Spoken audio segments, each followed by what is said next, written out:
Hello student, आज आप लोग को मैं इकोनॉमिक्स का लेसन 1 व्हाट इज़ इकोनॉमी को समझाऊंगा या एक्सप्लेन करूंगा। अब मीनिंग ऑफ इकोनॉमिक्स किसको कहते हैं? Various economics do not have the similar views regarding the meaning of economics. Different economics have the defined economics in the different way. तो economics को समझने के लिए डिफरेंट इकोनॉमिक्स जो है अपने अपने हिसाब से इकोनॉमिक्स को एक्सप्लेन करने के लिए या उसको डिफाइन करने की कोशिश किया। तो इस पूरे ग्रुप को बेसिक तौर पे हम लोग 4 सेक्टर में डिवाइड कर सकते हैं। पहला वेल्थ ओरिएंटेड, जो क्लासिकल डेफिनेशन के नाम से भी जाना जाता है। इसमें जो father of economics doctor Adam Smith, जिसने पहले इकोनॉमिक्स को एक सब्जेक्ट या साइंस के तौर पे रिप्रेजेंट किया था, वाकर, सीनियर, मिल और बहुत सारे इकोनॉमिक्स आते हैं जो इस ग्रुप को बिलोंग करते हैं और इनके हिसाब से इकोनॉमिक्स क्या है, एक वेल्थ ओरिएंटेड सब्जेक्ट है। सेकंड जो ग्रुप था वो वेलफेयर ओरिएंटेड डेफिनेशन का था। इसमें मार्शल, पीगू और कैनॉन आते हैं और भी बहुत सारे इकोनॉमिक्स आते हैं जिन लोगों ने इकोनॉमिक्स को एक वेलफेयर से रिलेटेड सब्जेक्ट माना है। तीसरा ग्रुप स्केर्सिटी ओरिएंटेड डेफिनेशन वाले हैं, जिसमें रॉबिन्सन और बहुत सारे इकोनॉमिक्स आते हैं। चौथा ग्रोथ ओरिएंटेड है, इसमें सैमुएल्सन और भी बहुत सारे इकोनॉमिक्स आते हैं जिसको हम लोग बारी बारी से समझेंगे। तो जैसे मैंने कहा, वेल्थ ओरिएंटेड डेफिनेशन वाले जो हैं, इसके जो फादर ऑफ इकोनॉमिक्स कहलाते हैं, इनने इसको प्रोवाइड किया, जिसको हम लोग वेल्थ ओरिएंटेड डेफिनेशन के नाम से जानते हैं।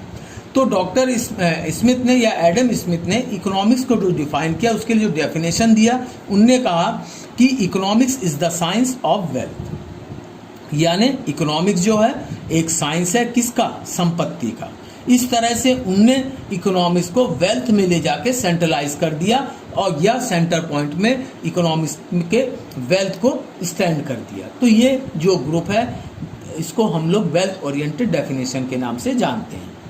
दूसरा ग्रुप जो है वेलफेयर ओरिएंटेड डेफिनेशन, इसमें जो लोग आते हैं उनके हिसाब से वेल्थ की जगह वेलफेयर को उनने क्या किया? सेंट्रलाइज किया। तो जैसे as per according to martial के हिसाब से economics is a study of Mankind in the ordinary business of life. It examine that part of individual and social action which is most closely connected with the attainment and with the use of material request of well-being। यानी उनने कहा कि ये जो economics है, ये क्या है? ऑर्डिनरी बिजनेस का लाइफ है, जिसमें हम लोग क्या करते हैं? इंडिविजुअल और सोशल एक्शन को क्या करते हैं? एक दूसरे के साथ क्लोजली कनेक्टेड कर देते हैं और जिसका मेन मोटो जो होता है वो वेल बीइंग है, यानी उनके वेलफेयर से जुड़ा हुआ है। तो ये पूरा ग्रुप जो है आपका वेलफेयर ओरिएंटेड डेफिनेशन से ग्रुप में आते हैं। तीसरा ग्रुप जो था स्केर्सिटी ओरिएंटेड था। स्केर्सिटी का मतलब क्या होता है? स्केर्सिटी का मतलब होता है कमी। तो इनका जो ओपिनियन था कि हम अपने जो लिमिटेड रिसोर्सेज हैं उनसे मैक्सिमम यूटिलाइजेशन पाने के लिए जो करते हैं, उसी को हम लोग इकोनॉमिक्स के नाम से जानते हैं। तो according to Robinson, economics is the science that study human behaviour as a relationship between and scarce means which have alternative uses. यानी जो कमी है उसके हम बेस्ट अल्टरनेटिव यूज करते हैं, जिससे कि हमको मैक्सिमम यूटिलाइजेशन मिल सके और उससे हम मैक्सिमम सेटिस्फैक्शन को अचीव कर सके। तीसरा जो ग्रुप आता है आपका, वो चौथा group growth oriented definition. Growth oriented definition में जैसे इसमें सैमुएल्सन थे, उनने क्या डेफिनेशन दिया? इनने क्या किया? ग्रोथ को सेंट्रलाइज कर दिया इकोनॉमिक्स के।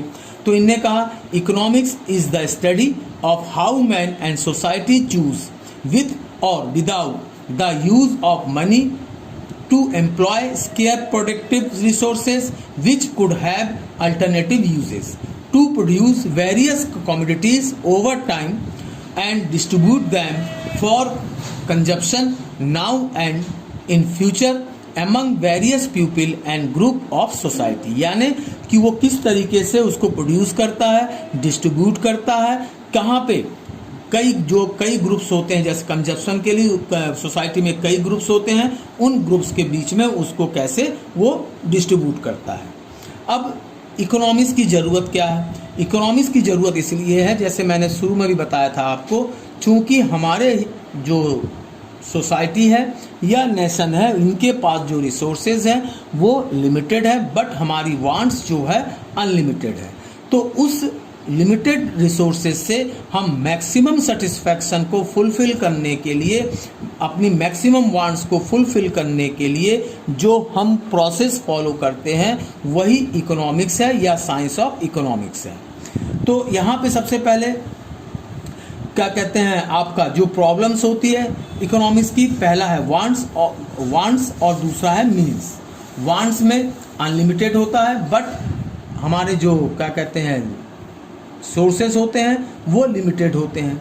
अब लिमिटेड अनलिमिटेड के लिए क्या कहते हैं, हम लोग क्या करते हैं, उस अपने रिसोर्सेज को अल्टरनेटिव यूज़ करते हैं, प्रॉब्लम ऑफ चॉइस, यानी कि अपनी समस्या को चुनते हैं और उस हिसाब से इकोनॉमिक्स क्या करता है, उसको स्टडी करता है और लिमिटेड रिसोर्सेज से मैक्सिमम सेटिस्फैक्शन लेवल को टच करने की कोशिश करता है। तो ये आपका क्या है, स्केर्सिटी की मीनिंग है, और इसीलिए हम लोग इकोनॉमिक्स की स्टडी भी करते हैं।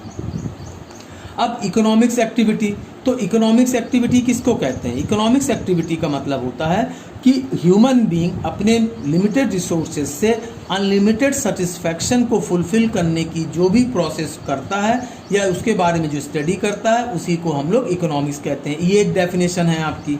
दूसरी डेफिनेशन ये हो सकती है कि all kind of activities human being के द्वारा जिससे कि वो इनकम या प्रॉफिट जनरेट करता है, उसको भी हम लोग क्या कहते हैं, इकोनॉमिक एक्टिविटी के नाम से जानते हैं।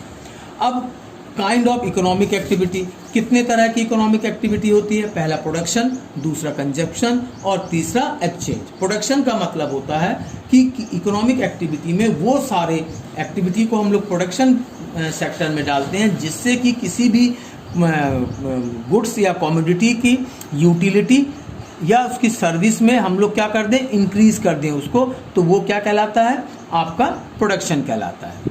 फिर कंजप्शन किसको कहते हैं? Consumption is the economic activity which is concern with the use of goods and service for the direct satisfaction of individual and collective wants. यानी जब हम अपने सेल्फ सेटिस्फैक्शन के लिए उसको यूटिलाइज करते हैं, चाहे ग्रुप में करें चाहे इंडिविजुअल वे में करें, तो वो कंजप्शन कहलाता है। एक्सचेंज, जब हम exchange is that economic activity which is concern with sale and purchase of commodity. यानी जब हम किसी भी कमोडिटी को खरीदते या बेचते हैं तो उसको हम लोग एक्सचेंज के नाम से जानते हैं।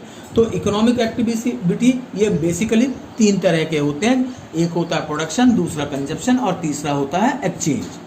फिर आप जब हम एक्टिविटी की बात करते हैं तो इकोनॉमिक्स को हम लोग बेसिकली दो ब्रांचेस में डिवाइड करते हैं, पहला माइक्रो और दूसरा मैक्रो। माइक्रो इकोनॉमिक्स जो है आपका वो इंडिविजुअल यूनिट के लिए स्टडी करता है। ये दोनों वर्ड्स ही ग्रीक के वर्ड से लिए गए हैं, माइक्रो एंड मैक्रो को। तो माइक्रो इकोनॉमिक्स वो स्टडी होती है जहाँ पे कि हम इंडिविजुअल यूनिट की बात करते हैं, इंडिविजुअल पर्सन की बात करते हैं, तो उसको हम लोग माइक्रो इकोनॉमिक्स के नाम से जानते हैं।